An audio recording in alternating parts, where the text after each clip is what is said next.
Hi. So today I have with us Vinayak, who secured All India rank 47. He was working with government in the Indian Trade Services.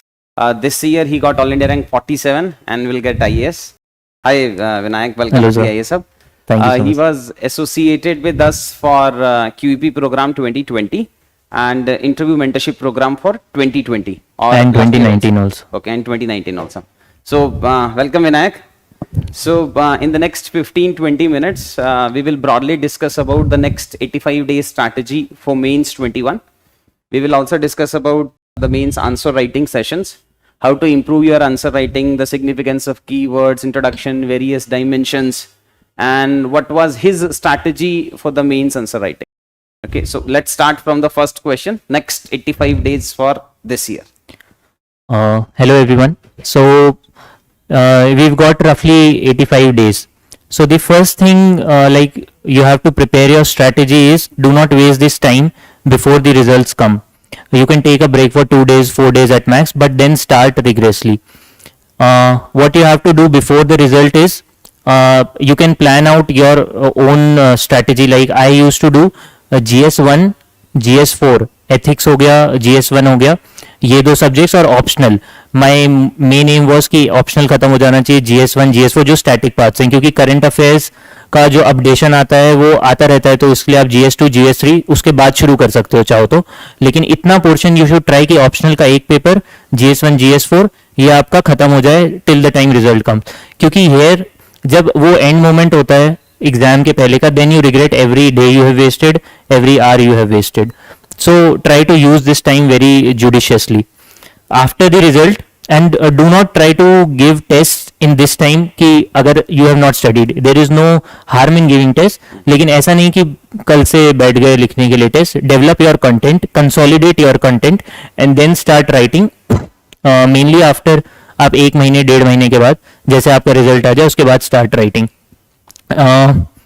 उसके बाद आपको कितने test लिखने हैं? 12 test, 16 test, कुछ sectional, ज़्यादातर full length test. So try to write 12 test और 16 test whatever you feel like between them. Then comes revision, जो फाइनल लाइक आफ्टर दी, मैंने पहले बता दिया कि प्री का रिजल्ट आने के पहले आपका इतना हो जाना चाहिए. उसके बाद आप बाकी का कंटेंट कंप्लीट करो, रिविजन करो. फिर लास्ट के डेज में स्ट्रैटेजी मेरी जो रहती थी कि ऑप्शनल मैं 2 बार रिवाइज कर लेता था between pre and mains, and then 10 days before आपका जो एक्चुअल एग्जाम रहता है उसके पहले मैं ऑप्शनल बंद कर देता था. उसमें मैं जीएस रिवाइज करता था और फिर ऑप्शनल पढ़ता था, जो बीच में 5 डेज का गैप, 5-6 डेज का गैप मिलता है. तो दैट वाज इनफ कि 5 दिन में, पहले तो ये मिलता नहीं था 5-6 दिन का गैप, तो पता नहीं कैसे करते थे लोग, लेकिन हाँ ये 5 डेज के अंदर you can revise your optional. तो आप थोड़ा स्ट्रैटेजी बना के कि हाँ एक अपना टाइम टेबल बनाओ कि इतने दिन में ये कंप्लीट करना है, and try to give in buffer days कि आपने 5 दिन में जो कंप्लीट करना है उसके बाद 1 दिन का बफर डे दे दो. कि ऐसा नहीं कि वो बफर डे के लिए बहुत कुछ छोड़ दो, लेकिन रहना चाहिए एक बफर डे कि हाँ जो भी छूट गया. तो stick to that time table and give test series. उसके अलावा give equal importance to optional and GS. ऐसा नहीं कि बहुत ज्यादा ऑप्शनल कर रहे हो या बहुत ज्यादा कर रहे हो. जहां आप वर्क हार्ड नहीं करोगे इस पेपर में, you won't get marks. You don't work for essay, you won't get marks in essay. You don't work for ethics, you won't get marks for ethics. You don't work for optional, you won't get marks in optional. So give your time to each of these subjects. Ethics or essay, they are also very important. So pay adequate attention. So this I believe ki is the 85 days strategy which you can follow. Okay, good. What if I will give you in a nutshell is, so what Vinayak is saying is कि equal importance देंगे every component को. S A को एक fix number of days दे दो, ethics को एक fix number of days दे दो. पहले डेटा कलेक्शन पे थोड़ा फोकस करो, 1 मंथ के आसपास में डेटा लो, रिवाइज करो, पुराने नोट्स नए नोट्स को कंसोलिडेट करो, और उसके बाद टेस्ट सीरीज या राइटिंग प्रैक्टिस स्टार्ट करना. सर ने सही कंसोलिडेट किया है, मतलब ऐसे ही कंसोलिडेट करने की कोशिश करना. चल थैंक्स यार. नेक्स्ट चलते हैं मेंस आंसर राइटिंग में. हाँ. बताओ आंसर राइटिंग का कितना सिग्निफिकेंस है. मतलब मेरे पास जितना मेरा एक्सपीरियंस है बच्चों से इंटरेक्ट करने का, majority of the candidates when they right means फिर इंटरव्यू तक पहुंचते हैं या नहीं पहुंचते हैं, एक एवरेज स्कोर रहता है बच्चे का ना, मेंस वाले का, जो सर्कल में घुस जाता है बच्चा. अब उससे निकलने के लिए मैं तो बहुत सजेस्ट करता हूँ कि आंसर राइटिंग आपको लिखना चाहिए, नहीं लिखना चाहिए। उसका कितना सिग्निफिकेंस है आंसर राइटिंग का, और किस वे में करना चाहिए? क्या डेली 2-2 आंसर लिखें, 5 लिखें, टेस्ट लिखें? मतलब इन जनरल स्ट्रैटेजी क्या होनी चाहिए? I'll tell what worked for me. Answer writing is a very important component. एक फियर ऑफ आंसर राइटिंग, जब पहली बार बंदा आंसर लिखता है तो एक डर रहता है कि यार 150 वर्ड्स उतनी टाइम लिमिट में कर पाएंगे कि नहीं कर पाएंगे. That has to go before your examination. That goes through constant practice. So मैं 2-2 आंसर तो नहीं रिकमेंड करता कि कोई डेली लिखे, या वो ओवर भी हो जाती है आंसर राइटिंग, आप रिवाइज नहीं कर पाते हो. In this exam do not study what you can't revise. तो इसलिए आप जैसे मैंने बोला 1 महीने बाद आप आंसर राइटिंग शुरू करो, कंसोलिडेट हो जाएगा आपका कंटेंट, और उसके बाद आप अपने आंसर हर टेस्ट के बाद एक इंडिविजुअल इवैल्यूएशन लो या मेंटर से इवैल्यूएशन लो कि हाउ आई हैव इम्प्रूव्ड. आपको खुद को इम्प्रूवमेंट दिखना चाहिए. Your mentor will guide you but you are the best जज. आप खुद देखो कि हाँ आपके मतलब कुछ लग रहा है कि हाँ इम्प्रूवमेंट हुआ है, आपने अच्छे डेटा दिया है, अच्छा एग्जाम्पल दिया है. तो that should be very important role of answer writing in mains. तो वो डर चला जाना चाहिए और प्रैक्टिस हो जानी चाहिए. आप जब वहां देखो तो आप बस लिखना ही बचा रहे. ठीक है. एक इसी में वैल्यू एड में एक क्वेश्चन है कि सेक्शनल टेस्ट पे फोकस करना चाहिए या फुल लेंथ पे फोकस करना चाहिए? सपोज एक स्टूडेंट को सिर्फ 12 टेस्ट देने हैं या 8 टेस्ट देने हैं, तो वो सेक्शनल पे फोकस करे या फुल लेंथ पे फोकस करे? सर इसका मेरा थोड़ा ऐसा है कि अब जो फ्रेश स्टार्ट कर रहे हैं, जिनको अगले अटेम्प्ट्स देने हैं, 21 के लिए पहले चलते हैं, फिर हाँ. चलेंगे 22. अच्छा हाँ, तो जो 21 के लिए दे रहे हैं, मुझे है कि आप कुछ इंपॉर्टेंट पोर्शंस हैं, आप अपने आप को पता है आपके क्या वीक पोर्शंस हैं. अगर आपका स्पेसिफिकली हिस्ट्री वीक है, ज्योग्राफी वीक है, आईआर वीक है, कुछ भी, तो उसका आप सेक्शनल टेस्ट जरूर दो. क्यों? आपको उसकी प्रैक्टिस हो जाएगी, आपको एडेड क्वेश्चंस मिल जाएंगे, आपका वैल्यू एडिशन हो जाएगा. Always try to value add from the answers of test series. तो वो हो जाएगा. बाकी मुझे लगता है कि फुल लेंथ देना चाहिए, उतना टाइम कंज्यूम नहीं करना चाहिए. और जो लोग बाद में देंगे उनके लिए मेरा है कि आप प्री के पहले जो आंसर राइटिंग करते हो तो उस समय पूरा सेक्शनल करो, और प्री और मेंस के बीच में फुल लेंथ दो. तो that is I believe the right thing to do. So what again summarizing it, what Vinayak said is related to 2021 we need to focus upon full length only for those topics जो आपको week लगते हैं. उसका आप sectional दे सकते हो. जो model answers मिलते हैं टेस्ट सीरीज से उसको लर्न कर सकते हो, कुछ टॉपर्स आंसर से लर्न कर सकते हो. उस वे में आप मतलब कंटिन्यूअस वे में you can also improve it, you can also right it. When it comes to 2022 students, so till prelims you should focus on sectional. Individual subjects को थोड़ा consolidate करेंगे, और after prelims 2022 you can go for full length. Exactly. ठीक है. Next आता है QEP quality enrichment programme, जो last year में विनायक वाज विद मी. उसका क्या सिग्निफिकेंस था, मतलब कैसे उसने हेल्प किया आपको? QEP ने कैसे उसको यूज कर पाए? मतलब बेसिक प्रॉब्लम ये रहता है कि बच्चे को पता नहीं है कि QEP को यूज कैसे करना. QEP sir, it was very helpful in the sense that there is a lot of content in the market. So QEP is a very condensed content in terms of giving you data, in terms of giving you points what to write, in terms of giving you the structure, and in terms of giving you case studies, examples. मतलब ये एक खुद के लिए हर paper से search करना, मतलब आपने 6-7 पेपर से किसी इंस्टीट्यूट ने आपने जैसे कर रखा है सर्च, तो दैट बिकम्स वेरी इजी. उसको आप पिक करो, उसी को आप रिवाइज करो, तो आपका कंडेंस कंटेंट हो जाता है. So that is the main thing in which QEP help. बाकी मैं भी मेंस आंसर राइटिंग में मैंने क्या किया था उसमें जब पॉइंट्स बताऊंगा तो कहाँ से मैंने QEP से हेल्प ली थी वो मैं बता दूं. हाँ, But this helped you the max, right? हाँ. Okay. दिस इसके पहले मतलब जो मेजर थिंग्स थी आंसर राइटिंग में मैं वो बताता हूँ, उसके बाद कि हाउ दिस हेल्प्ड. तो first is you have to see कि what is your strength. You have to create your own USP which is कि आपको क्या आप एग्जामिनर को एक्स्ट्रा दे सकते हो. कुछ लोग अच्छे एग्जाम्पल्स देते हैं, कुछ लोग अच्छी केस स्टडीज देते हैं, डेटा देते हैं. तो ये सब चीजें आई गॉट फ्रॉम QEP. कि मैंने एक वाटर पे क्वेश्चन आया था एग्रीकल्चर से रिलेटेड, तो QEP में देयर वाज मेंशन ऑफ पानी बचाओ पैसे कमाओ योजना एंड वन मोर स्कीम, तो वो मुझे याद आई, मैंने दिया. तो दिस इज समथिंग डिफरेंट जिससे एग्जामिनर को भी आई गेस लगता है कि you are connected to the ground, आपको चीजें पता है, you have not just read from some book and you have written it. तो exemplifying what you are writing is where QEP helps a lot. Data आपको मिलता है, और फिर मैं इंट्रो और कंक्लूजन अच्छा रखने की कोशिश करता था.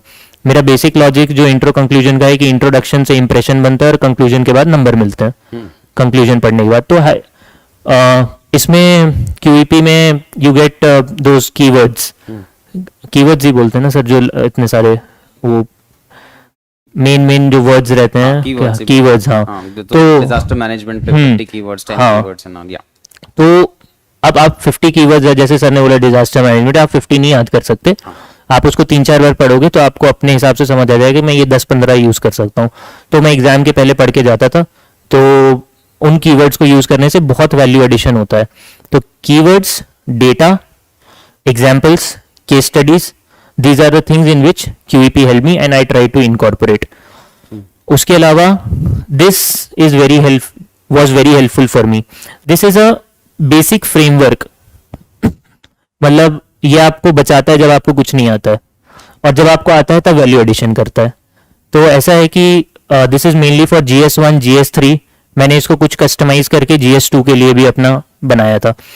तो अभी कोई भी क्वेश्चन आया, सपोज रिलेटेड टू रोड्स और समथिंग, अब आपको उसके बारे में नहीं पता है या पता भी है, तो you can create this pits in your mind. वहां पे मैं तो क्या करता था कि शुरुआत के 5 मिनट में जब क्वेश्चन पढ़ने मिलता है तो 1 मिनट लगता है इसको पिट्स लिखना, और ये सारे पॉइंट्स लिख लेता था, क्वेश्चन पेपर में लिख लेता था ये सारे पॉइंट्स, और उसके बाद हर क्वेश्चन के पहले देख लेता था। तो अब इन रोड्स से रिलेटेड क्वेश्चन है तो उसमें यू कैन यूज इंफ्रास्ट्रक्चर, है ना। उसके बाद इन्वेस्टमेंट यू कैन यूज। अब ये आपका होराइजन ब्रॉडन करता है। इंफ्रास्ट्रक्चर में आप रोड पे कुछ और लिखोगे, हेल्थ वाले क्वेश्चन पे हेल्थ इंफ्रास्ट्रक्चर के बारे में कुछ और लिखोगे, एजुकेशन है तो सोशल इंफ्रास्ट्रक्चर या उसके बारे में कुछ और लिखोगे, डिजिटल पे कोई क्वेश्चन है तो आप डिजिटल इंफ्रास्ट्रक्चर पे कुछ और लिखोगे। तो this thing stimulates your mind, you are able to think in multiple directions. कोई क्वेश्चन है तो उसमें इन्वेस्टमेंट है, तो अब इन्वेस्टमेंट देख के आपको लगेगा कि हाँ इसमें इन्वेस्टमेंट की ग्रोथ कम है, यहाँ इन्वेस्टमेंट प्राइवेट सेक्टर से कम है, तो इस तरीके के पॉइंट मिल गए। फिर रोड है तो आपने टेक्नोलॉजी लिख दिया कि हाँ हम टेक्नोलॉजी नहीं है। टैक्सेशन का आप कुछ याद नहीं आ रहा तो आप लिख सकते हो कि टैक्सेशन कम है, मतलब जो रोड टैक्स वगैरह से रिलेटेड कुछ लिख दिया, या फिर हमारे पास रेवेन्यू के सोर्सेज कम है, उससे याद आया आपको टैक्सेशन से। तो जरूरी नहीं आप ये वर्ड लिखो, but this gives you an idea कि आप क्या लिखोगे। स्किल है तो आप लिख सकते हो कि हमारे पास स्किल्ड इंजीनियर्स नहीं है या कुछ की, जिससे हम उतने अच्छी रोड्स नहीं बना पा रहे हैं। और भी बहुत सारी चीजें आप लिख सकते हो। इसमें मुझे ये पॉइंट्स मिले, आपको 4-5 भी पॉइंट मिल जाते हैं, इससे तो बहुत है। 2-4 तो आपको पता ही होंगे अब उसके। तो ये हो गया। अब जैसे इसमें मैंने कुछ इनोवेट करने की कोशिश करी थी कि पॉलिसी है, तो सर नहीं बताया था, उसके बाद मैंने ऐड किया जैसे पॉलिसी है, तो पॉलिसी पैरालिसिस हो सकता है, पॉलिसी कंजेशन हो सकता है। तो अब आपको किसी क्वेश्चन में आप पॉलिसी पैरालिसिस लिख दो, यहाँ पॉलिसी पैरालिसिस है, कहीं लिख दो बहुत सारी पॉलिसीज आ गई हैं। तो this is how you diversify. तो this is one framework which help me very much. इसको आप पेपर 2 का आई सर अपना जब क्यूईपी कराएंगे तो उसमें ऐड कर देंगे। मेरा कुछ था जी से, मैंने एक पिट्स के साथ जी किया था, उसमें गवर्नेंस था, गवर्नमेंट स्कीम्स था, स्कीम्स यहाँ पे है ऑलरेडी, मैंने कर दिया था, तो जिससे वो पेपर 2 के लिए कस्टमाइज हो सकता है। तो ये 3 पेपर में आप जाके 5 मिनट में ड्रॉ कर लो, अगर आपको सही लगता है। यू ट्राई, और ये सब चीजें आप try in test series and then use. वहां जाके डायरेक्ट यूज करने की कोशिश करोगे तो कुछ नहीं बनेगा, 5 मिनट से ज्यादा इसको बनाने में लग जाएगा अगर आप नहीं यूज करते हो पहले। तो टेस्ट सीरीज का वही इंपॉर्टेंस है कि आप उसको चीजों को यहाँ इंप्लीमेंट करो, और मतलब यहाँ जाके टेस्ट करो और वहां जाके इंप्लीमेंट करो। तो this is one framework you can use. Okay okay great. जैसा विनायक ने बोला कि जब हम टेस्ट सीरीज लिखते हैं, so we divide the test series into various sections, कि आपका एक इंट्रोडक्शन होता है, आपका बॉडी होता है, आपका वे फॉरवर्ड होता है, आपके गवर्नमेंट स्कीम्स होते हैं, आपके कीवर्ड्स होते हैं, डायमेंशंस होते हैं, माइक्रो डायग्राम्स होते हैं, एटसेट्रा, एग्जांपल्स होते हैं, केस स्टडीज होते हैं। तो ये 12, 15, 20 के आसपास में ना इंडिविजुअल कंपोनेंट्स होते हैं। आपको इन कंपोनेंट्स में से 3 या 4 को यूएसपी बनाना पड़ेगा। So for example point generation एक यूएसपी हो सकता है। आई थिंक विनायक आपका पॉइंट जनरेशन एक यूएसपी था कि हर 10 मार्कर क्वेश्चन में 10 पॉइंट्स लिखने हैं, 15 मार्कर क्वेश्चन में 15 पॉइंट्स लिखने हैं। सो कोई 2-3 ऐसे कंपोनेंट बताओ जो आपने अपने यूएसपी बना लिए थे कि मतलब ये 5 चीजें मैंने अपना स्ट्रेंथ बना लिया है, बाकी सब में मैं एवरेज या अबव एवरेज रहूंगा। मेरे यूएसपी जो थे sir, first was introduction and conclusion. मतलब इंट्रोडक्शन एंड कंक्लूजन कोई बहुत बड़ा यूएसपी नहीं है, बट एवरी स्मॉल थिंग्स, जो भी चीज आपका 1 नंबर ऐड कर रही है क्वेश्चन में, दैट इज योर यूएसपी। तो इंट्रोडक्शन एंड कंक्लूजन। इंट्रोडक्शन थोड़ा वेरिंग टाइप्स का होना चाहिए।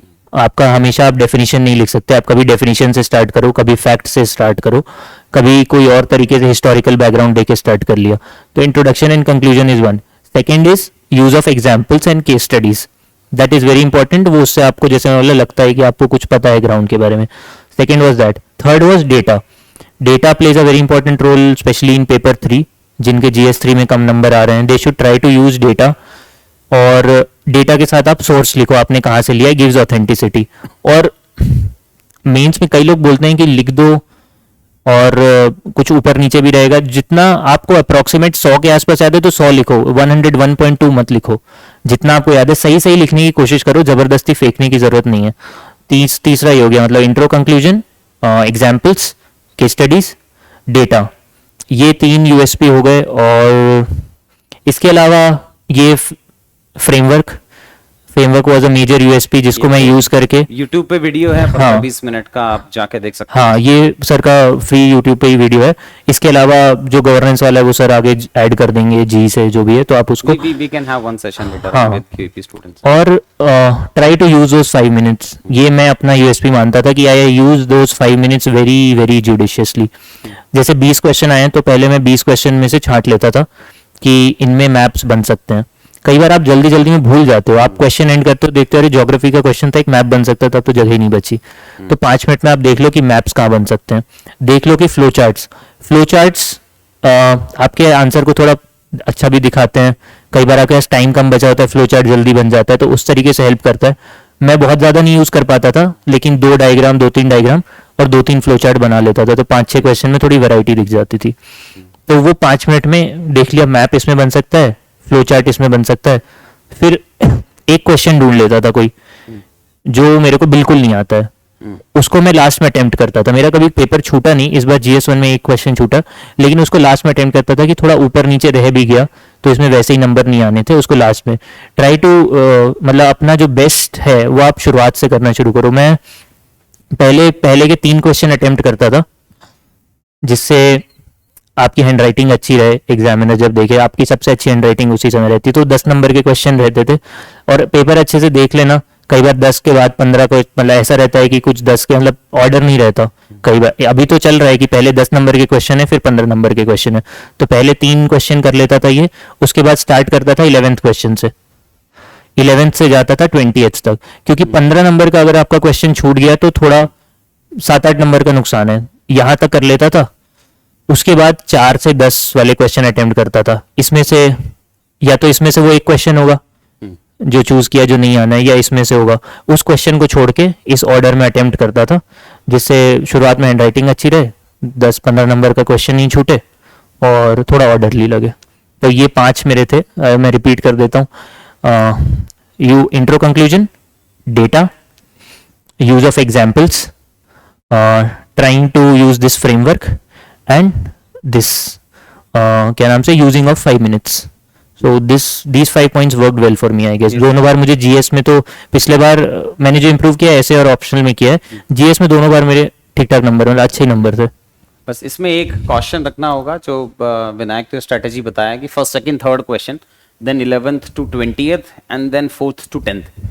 इसको टेस्ट सीरीज में ना ट्राई कर लेना. हाँ, everything has to be tried first. और these things do not work for everybody. तो ऐसा नहीं है कि बहुत सारे लोग हैं, मेरे पहले 46 लोग हैं, उन्होंने 1 to 20 किया होगा या किसी ने 20 to 1 किया होगा. तो see what works best for you, customise it according to yourself. End में कुछ आपकी स्ट्रेटेजी में तो एंड में आपको करना ही पड़ेगा, मेरा पूरा लेके आप नहीं कर सकते. तो use that in test series and then use it in your actual examination. Okay. So next last question is for 2022 aspirants. Vinayak was just sharing his experience. He enrolled into some coaching institute. फिर वहाँ नहीं हुआ. For foundation courses we are talking about. So significance होता है foundation का. Without foundation हो जाता है. Next 9-10 months में किस चीज पे major focus करना चाहिए बच्चे को? I think mentorship has a good amount of role to play in your preparation. कई लोग खुद से भी करते हैं और कई लोग मेंटरशिप के साथ भी करते हैं. क्या है कि सोर्सेज इतने सारे रहते हैं, चीज़ें मार्केट में इतनी ज़्यादा रहती हैं. What to read and what not to read में what not to read is more important. तो there mentorship helps, foundation helps कि आपको क्या करना है, वो आपके लिए चीज़ें थोड़ा सॉर्टेड कर देता है। और सर और क्या पूछा था 2022 के लिए? 2022 के लिए हाँ 2022 वालों के लिए मेजरली बहुत बच्चों ने प्रीलिम्स दिया है, सो पेपर बहुत ऊपर नीचे आया है इस बार प्रीलिम्स का ना, they ask unexpected questions. So problem है कि some of the candidates they gave their best for this year prelims, now they don't know what to do next, मतलब they already gave their best, now what next, and still they are not able to fetch more than 80-85 marks. So they want to understand कि भाई जब मैंने अपना best दे दिया तो आगे मुझे अगर प्रिपरेशन करना है तो मैं क्या एक्स्ट्रा करूं जो नेक्स्ट 7-8 मंथ्स में मुझे मोटिवेट करेगा। सो वो that is also a very difficult thing, how to motivate yourself, कि आप 7-8 मंथ्स को मोटिवेट कैसे करेंगे। हाँ पहली चीज तो साइकिल इज वेरी अनप्रेडिक्टेबल, तो थिंग्स लाइक दीज हैपन। मेरे बहुत से फ्रेंड्स हैं who have till third attempt या सेकंड अटेम्प्ट प्री नहीं हुआ एंड देन सडनली उनका इंटरव्यू भी हो गया, they clear, they got IAS. तो they are all kinds of people, you don't need to be, obviously मेरे लिए बोलना आसान है कि बुरा मत मानो और ये वो, लेकिन नेक्स्ट अटेम्प्ट तो देना ही है, that is a practical reality. तो 2-4 दिन 5 दिन जितना सूटेबल लगता है आपको ब्रेक लो and then rethink your strategy once. One thing I like to say कि मींस और प्री की तैयारी अलग अलग नहीं होती है। ये मत सोचो कि अभी मैं मींस की कर लेता हूँ या अभी प्री की कर लेता हूँ, फिर थोड़े दिन मींस, फिर प्री और मींस की तैयारी दे गो हैंड इन हैंड। मेरी स्ट्रेटेजी मैंने जून में शुरू किया था, जो एक साइकिल में बता सकता हूँ, जून में शुरू किया था, अक्टूबर तक I completed my syllabus. October and से मैंने टेस्ट सीरीज देना शुरू किया था। अक्टूबर एंड से जब मैंने टेस्ट सीरीज देना शुरू किया था तो what I used to do कि पहले चल जाएगा सर कोई दिक्कत नहीं, तो जैसे पहले हिस्ट्री का टेस्ट दे रहा हूँ, ठीक है, अब हिस्ट्री का टेस्ट है संडे को, तो मैंने आज मंडे है, आज से पढ़ना शुरू किया हिस्ट्री। मैं पढ़ रहा हूँ प्री के हिसाब से भी, मेंस के हिसाब से भी, स्पेक्ट्रम पढ़ रहा हूँ, तो सैटरडे तक पढ़ूंगा। संडे को जाके देता था हिस्ट्री का मेंस का टेस्ट सेक्शनल, और मंडे को देता था प्री का टेस्ट। आपको दोनों को पता पड़ गया आपको कि क्या कैसा चल रहा है। अगले हफ्ते ज्योग्राफी, सेम प्रोसेस, ऐसे करते करते मैंने जनवरी फरवरी तक सारे सेक्शनल दे दिए थे, सब प्री दे दिए थे, सब साथ साथ चल रहा था। अब जब 2-2.5 महीने, किसी को 3 महीने चाहिए रहते हैं, किसी को 2 महीने 2.5 महीने, उसके पहले आप डेडिकेटेड प्री के लिए लग जाओ। इस बार आपका नहीं हुआ, आपको लगता है नहीं नेक्स्ट टाइम मुझे बेटर चाहिए, तो उसके बाद आप डेडिकेटेड प्री के लिए लग जाओ। लास्ट में ऐसा थोड़ा प्लान करो कि जैसे अब हिस्ट्री वगैरह तो आप प्री के लिए भी पढ़ रहे हो, एथिक्स वगैरह नहीं पढ़ोगे आप प्री के लिए, तो लास्ट में प्री रखना, मतलब कि फरवरी एंड में आप एथिक्स पढ़ रहे हो, एथिक्स का टेस्ट लास्ट में दे रहे हो, तो इस तरीके से प्लान करो प्री के लिए। व्हाट आई वांट टू से इज कि अब तो इस बार का तो पेपर ऐसा है कि गिविंग सजेशन कोई बहुत ज्यादा इंपॉर्टेंस नहीं रखता, बट स्टिल आई फील कि static portion is very important. आप करंट अफेयर्स कहीं से भी पढ़ लो, कितना भी पढ़ लो, जो सामने वाले को आता है वो आपको भी आ जाएगा, जो आपको आ रहा है वो उसको भी आ जाएगा। मतलब ऐसा नहीं है कि आप कुछ बहुत ज्यादा करंट अफेयर्स पढ़ सकते हो। इस बार अब स्पोर्ट्स पे आ गया, तो किसी को ना किसी कोचिंग इंस्टीट्यूट के मटेरियल में मिलेगा, ना कोई रेगुलरली वो सब पढ़ता है, तो ये सब नहीं मिलेगा। लेकिन your static has to be polity, economics, history, these are the things that will get you sure short marks. मेरे दोनों अटेम्प्ट में पॉलिटी का और इकोनॉमी का एक भी गलत नहीं हुआ था क्वेश्चन, जबकि मेरे इन्वायरमेंट के फर्स्ट अटेम्प्ट में सारे क्वेश्चन गलत थे, मिडिवल के सेकंड अटेम्प्ट में सारे क्वेश्चन गलत थे। तो these are the things which fetch you marks. और प्री के लिए भी यही होता है, आप पहले जो मॉक टेस्ट रहते हैं, आप जैसे भी 2 टेस्ट सीरीज ज्वाइन करो, मार्केट से लेके करो, तो मॉक टेस्ट देने से थोड़ा सा डेवलप हो जाता है कि आपको कैसे मार्किंग करनी है। वहां जाके आप एंड में ओएमआर भरोगे, छूट जाते हैं, गलत हो जाते हैं ओएमआर में, इसलिए प्री के भी मॉक टेस्ट देना is as important as giving mains के mock test. Just keep your preparation consolidated for pre and mains, और एंड में 2-3 महीना प्री में दो, दैट इज ऑल। ठीक है, I think any other last suggestions for this year mains candidates? My only suggestion is कि use these 2.5 months judiciously and don't burn out yourself in this process. 16 घंटे पढ़ने के लिए कोई नहीं बोल रहा है, 8-10 घंटे अपने से ईमानदारी रख के पढ़ाई करो। जितने भी आपको लगता है कंटेंट को कंसोलिडेट करो शुरुआत में, एंड में उसको रिवाइज करो। When you go into the paper have confidence कि मैंने जितना पढ़ा है उसी में से आना है। और ये फ्रेमवर्क जैसे ये हो गया, ऐसा कुछ अपना भी फ्रेमवर्क बना लो। प्रीवियस ईयर क्वेश्चंस मैं भूल गया बोलना, प्रीवियस ईयर क्वेश्चंस देख के किस तरीके से आ रहे हैं क्वेश्चंस, उस तरीके से थोड़ा आंसर राइटिंग करने की प्रैक्टिस करो। And keep confidence in yourself, be truthful to yourself कि yes I am doing what is required of me, give your best attempt, rest जो होना है वो तो हो जाएगा। So again, conclusion is be brutally honest with yourself. Yeah. Okay. Thanks. Yeah. Thanks, Anak. Thanks, Chala. Oh, thank you, sir.